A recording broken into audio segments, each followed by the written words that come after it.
All right, Jules, let's just work through this a little bit more because, like I said, I am more with Bonucci on this one. That first half was absolutely horrendous from Juve. Abysmal.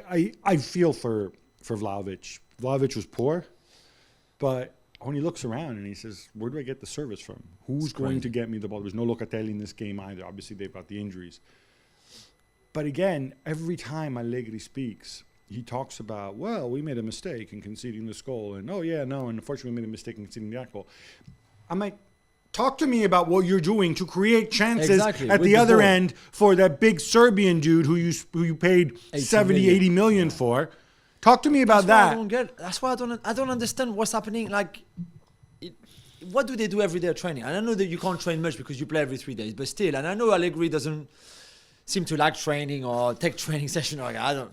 But what do you do? Like, why are you trying to build in here? Because I'm watching and I'm like, okay, I watched you a year ago, and it was the same thing, and you didn't have Vlahovic. Now you've got one of the best strikers in Europe, and the guy has to do everything on his own. Like, he gets the ball on the halfway line, and then what do you expect him to do? What, score a Ronaldo goal every single time he gets the ball?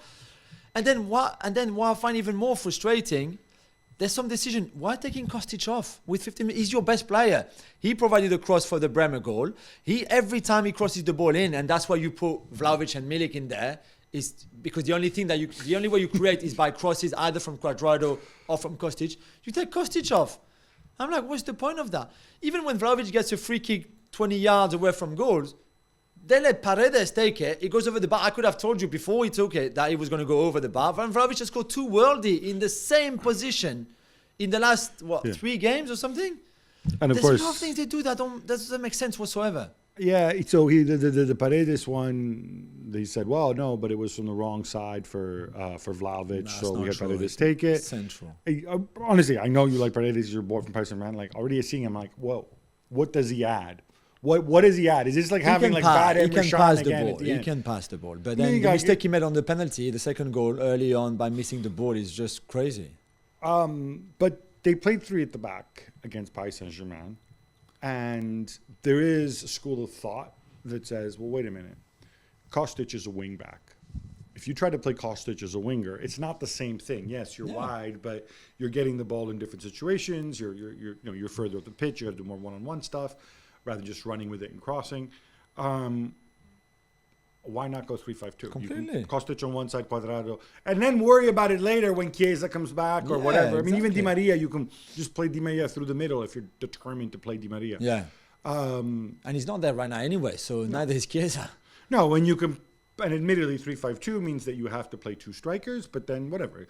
Get Ken to run around Vlahovic or Milik when he's not getting himself suspended. Is Allegri doesn't? I don't think Allegri likes playing 3-5-2 with this group of people, but there is a school of thought. Would you? Yeah, I would be up for it. I thought it was quite clever from him, and I know he did it against PSG to match the PSG formation, which you kind of often do. But I thought, even if you can say that PSG were a bit asleep at the start of the second half, in Juve's best moment of the game, they still played well in that formation. Yeah. And I think, okay, maybe against Salernitana, maybe he thought, we go forward the back and we should have enough to beat them. Well, sorry. If you decide to play with the ball and actually try to play in the opposition half and create chances. Have a bit of movement instead of just players on their own trying to do something and make something happen. But he has to change something now. You had a big run on Monday last week, I think it was, or maybe on Thursday, about this team with talent. It's a talented squad. This is not a rubbish squad. It's a talented squad. Not doing anything because he's not doing much or building much. Now he has to change something. He has to do something because, okay, you might lose to Benfica in midweek. Benfica are a really good team, even away from home. And then you play teams like Monza are going to fight for their life, are going to make it difficult for you and wait for you and play deep. And you don't have enough in your patterns of play to unlock that at times. So I think the reality is Allegri is a guy who always plays the percentages, right? So like, I think back to when he said, oh, well, the PSG game doesn't matter because it's the Benfica one is the important one for us, right? Now, obviously, they've lost to Paris Saint-Germain, and he knows that if they lose against Benfica, then 0 point from the first 2 games, then it's really, really uphill. So I almost wonder psychologically they weren't looking past this game to the Benfica game, which, by the way, is why Danilo didn't start. Yeah. I just think in this specific season, at least between now and the World Cup, with the games coming so close together, there's an element of variance that you can't play the percentages the way you normally would. You're going to continue getting screwy results. Yeah. You're going to continue getting weird. Everybody is. Yeah. And it's just going to be a lot less predictable.